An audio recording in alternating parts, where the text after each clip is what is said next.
sa inyong lahat. Sa binyag o pagbibinyag, una, mayroong paglilinis. Correct? Paglilinis. Pangalawa, mayroong pagpapakilala. Correct ba? At pangatlo, mayroong panimula o pasinaya. So yan ang tatlo na nangyayari sa binyag. Tingnan natin ngayon ang ating binyag. Lahat po tayo rito ay nabinyagan. Amen ba? So sa ating binyag ba mayroong paglilinis? Amen ba? Mayroon? Paglilinis saan? Marumi ba tayo? Paglilinis saan? Sa ating kasalanang mana. O sa iba pa nating mga kasalanan, kung tayo ay bininyagan na malaki na. Nakuha nyo? Pagsanggol, kasalanang mana, dahil hindi pa maaring magkaroon ng personal na kasalanan ang sanggol. Kaya kasalanang mana lang. Kapag lumaki na, ayun, marunong nang gumawa ng kasalanan yon, di po ba? Kaya ang binyag ay hindi lamang sa kasalanang mana, kundi kung anumang kasalanang mayroon po tayo, na-i-erase niya, na-delete niya. Pangalawa, pagpapakilala. Sa binyag ba mayroong pagpapakilala? Mayroon, sabi ni sister. Very good. Paano, sister? Ano daw? Ano? Hindi ko narinig, sister. Sa binyag mayroong pagpapakilala? May konting catechesis. Okay. Tama rin yun. Pero ang pagpapakilala po roon sa binyag, dahil nung nalinis na tayo sa kasalanan, tayo naging mga bagong anak ng Diyos, bagong mga Kristiyano. Ay dahil bago, dapat tayo ay ipapakilala. Correct? Kaya binibigyan tayo ng... Anong binibigay sa atin kapag binibinyagan tayo? Pangalan. Very good. Kasi yan ang pagpapakilala sa atin. Kaya kapag ako ay magbinyag, pagkatapos ng buhusan ng tubig, yun ay paglilinis sa kasalanang mana, at pag-anoint with chrism, dahil tinatatakan na tayo bilang mga anak ng Diyos. Yung anointing of chrism, yun ay pagtatatak. Minamarkahan tayong mga anak ng Diyos. Kaya pagkatapos noon, sinasabi ko, palakpakan po natin ang mga bagong anak ng Diyos. Kaya pagkatapos, sinasabi ko yung mga pangalan nila bilang pagpapakilala. So maliwanag na po, sa binyag mayroong pagpapakilala. At sa binyag mayroong panimula o pasinaya.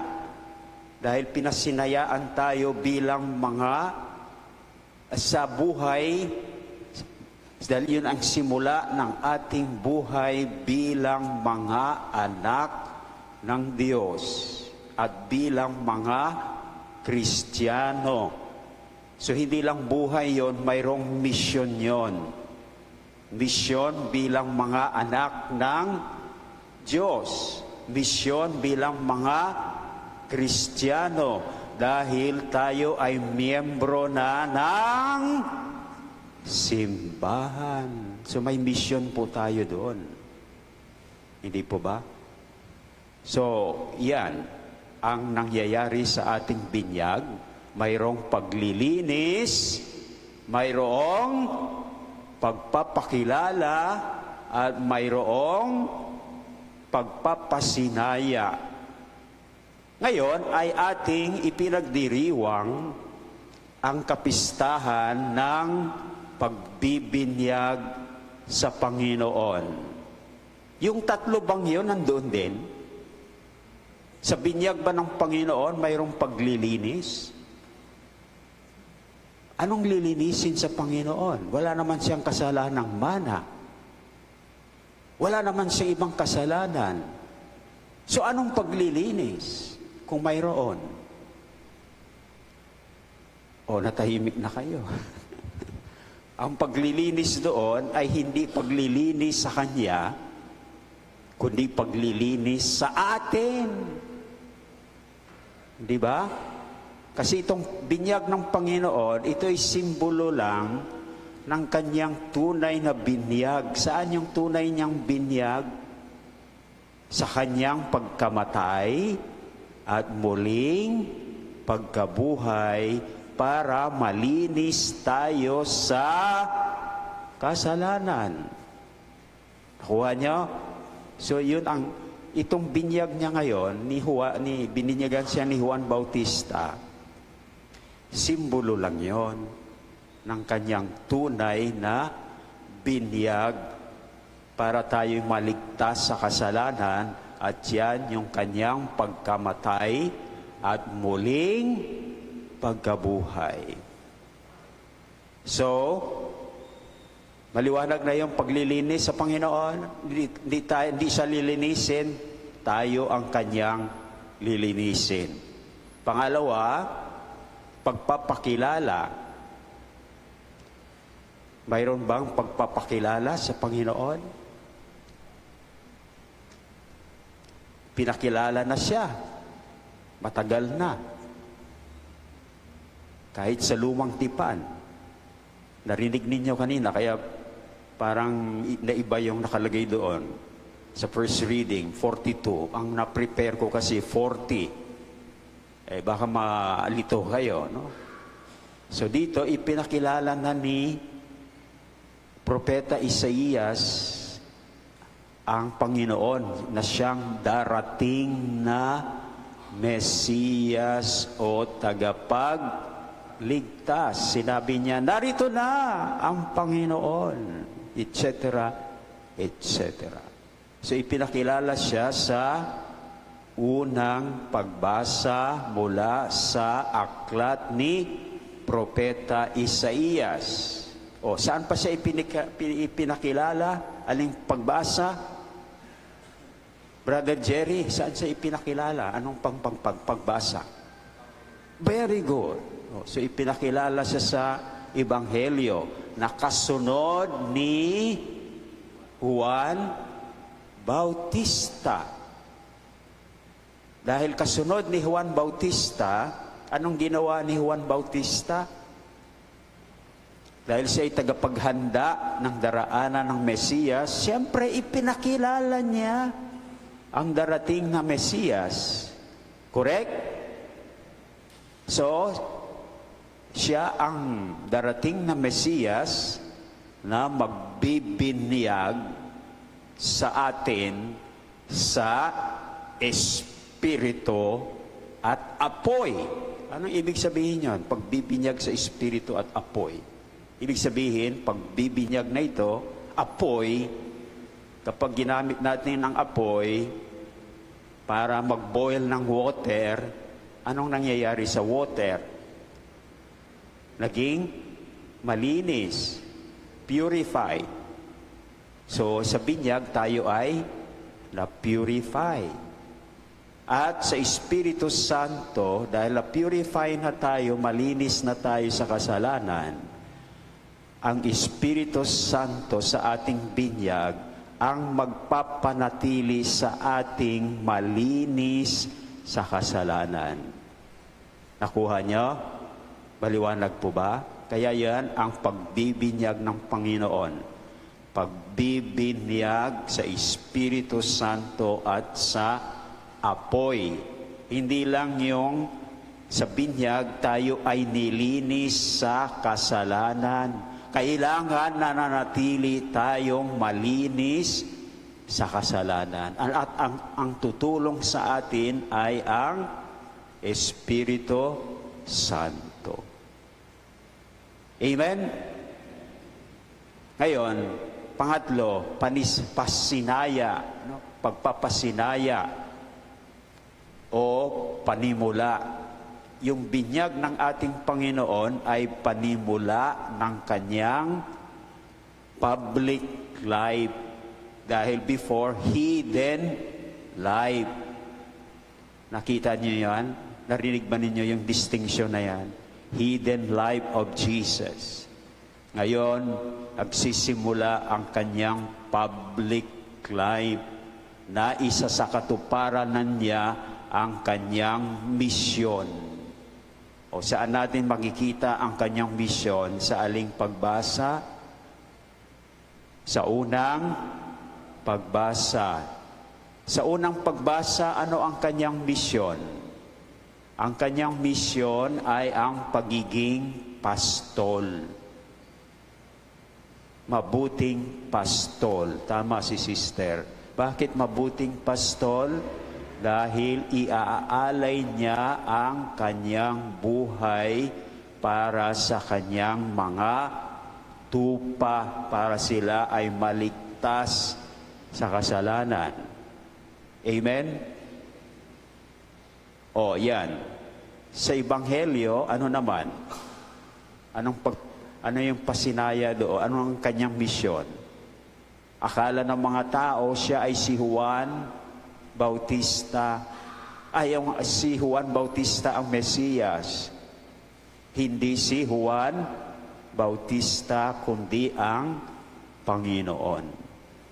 So ipinakilala siya ni Juan Bautista bilang Mesiyas, at bilang Mesiyas sa kanyang binyag ay magsisimula ang kanyang misyon. Okay? So, maliwanag na po ba? Ngayon, tayo ay makikibahagi sa pagliligtas na gagawin ng Panginoon o na ginagawa na ng Panginoon. Paano tayo makikibahagi? Di ba namatay na siya? Yun ang kanyang binyag. Hindi po ba? Namatay at muling nabuhay. O paano tayo nakikibahagi? Kasi kung hindi natin alam kung paano tayo nakikibahagi doon, ay paano tayo maligtas? Kasi nangyari na yun more than 2,000 years ago. Paano tayo makibahagi? Sa pamamagitan ng ating binyag. Di ba sinasabi sa Biblia, unless you are baptized, you cannot be saved. So ano yung dulot ng pagbibinyag sa atin ng Panginoon? Saang pagbasa natin yan matutunghayan? Yan ay ating matutunghayan sa ikalawang pagbasa mula sa sulat ni San Pablo kay Tito. Di ba, brother? Ano ba yung pangalan mo, brother? Ha? Elmer. Si Brother Elmer. So, ano yung mga dulot ng binyag sa atin ng Panginoon? Nakalagay dyan sa ikalawang pagbasa. Una, ipinapanganak muli tayo sa Espiritu at sa tubig. Hindi po ba? Kaya sa binyag, binubuhusan tayo ng tubig. Sa pagbuhos sa atin ng tubig, yan ay nangangahulugan na tayo ay ipinanganak muli na sa tubig at Espiritu Santo. Ang Espiritu Santo ang luminis sa atin, sa ating mga kasalanan, at nagdala sa atin ng bagong buhay. Ano yung bagong buhay natin? Ang buhay natin bilang mga anak ng Diyos. So yun ang ating muling pagkikibahagi sa pagkamatay at muling pagkabuhay ng Panginoon. Dahil nung tayo'y nilinis sa kasalanan, tayo ay namatay, ngunit nung binigyan tayo ng bagong buhay ng mga anak ng Diyos, yun ang ating muling pagkabuhay. So, malinis na tayo sa kasalanan, dapat mananatili na malinis tayo sa kasalanan. Kaya ang pangalawa na ginagawa ng binyag ay ibinubuhos sa atin ang Espiritu na siyang magpapabanal sa atin sa kanyang pag-ibig. Kaya kung tayo ay punong-puno ng pag-ibig, punong-puno ba tayo ng pag-ibig? Amen? Kung tayo'y punong-puno ng pag-ibig, yan ay nangangahulugan na tayo ay banal. Amen? Kaya kung kayo ay punong-puno ng pag-ibig, kayo ay banal na banal. Tinulungan kayo ng Espiritu Santo dahil ang Espiritu Santo ay pag-ibig. Okay? So, yan. Nagpapabanal tayo dahil tayo ay punong-punong-puno ng pag-ibig. Pangatlo, ang isang epekto pa, ang dulot ng binyag, ay inaakay tayo para tumalikod sa likong pamumuhay. So, sa likong pamumuhay at tumalikod sa damdaming makalaman. O, yun pang isang dulot ng binyag. Tingnan natin mamaya kung yan nga ay nangyayari sa buhay natin. At panghuli, ang dulot ng binyag, tayo ay nakapamumuhay ng maayos, matuwid, at karapat-dapat habang hinahantay natin ang ikalawang pagdating ng Panginoon. So ngayon, mga kapatid, tingnan natin ang ating sarili. Kung ang dapat idudulot sa atin ng binyag ay nasa atin nga. Una, tayo ba'y patuloy na nililinis ang ating sarili sa kasalanan at patuloy na nagkakaroon ng panibagong buhay? Amen ba yun? Nakuha nyo? Patuloy na nililinis natin ang ating sarili sa kasalanan at dahil dito tayo ay patuloy na nagkakaroon ng panibagong buhay. Pangalawa, tayo ba ay punong-puno ng pag-ibig kaya tayo'y banal na banal? Pangatlo, tayo ba'y patuloy na tumatalikod sa likong pamumuhay at damdaming makalaman? At panghuli, tayo ba'y patuloy na namumuhay ng maayos, matuwid, at karapat-dapat sa Diyos habang hinaantay natin ang ikalawang pagdating ng Panginoon? Kung ang sagot natin dun sa apat na yon ay yes, may bisa nga ang binyag sa atin. Amen? May bisa ba? Oo. Tingnan ninyo, yan ang lagi niyong isipin. Ito lahat yon. Kung may bisa nga ang binyag. Kasi akala ninyo, ang binyag, tapos na yan eh. Wala na. Hindi ho. Dapat patuloy na magkakaroon ng bisa ang binyag sa buhay natin. At yun, malalaman ninyo doon sa apat.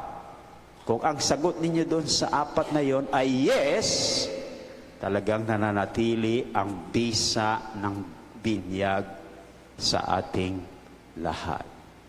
Kaya makahulugan ang ating pagdiriwang ngayon ng kapistahan ng pagbibinyag sa Panginoon. Dahil patuloy ang bisa ng binyag ng Panginoon sa atin.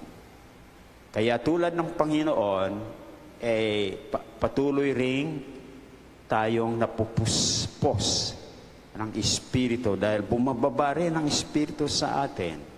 At sinasabi rin sa atin ng ating Amang nasa langit, kayo ang minamahal kong mga anak na lubos kong kinalulugdan. Amen ba yun? Ramdam ba ninyo na minamahal kayo ng Diyos at lubos kayong kinalulugdan? Amen ba?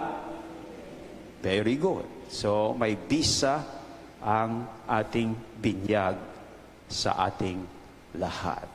Amen.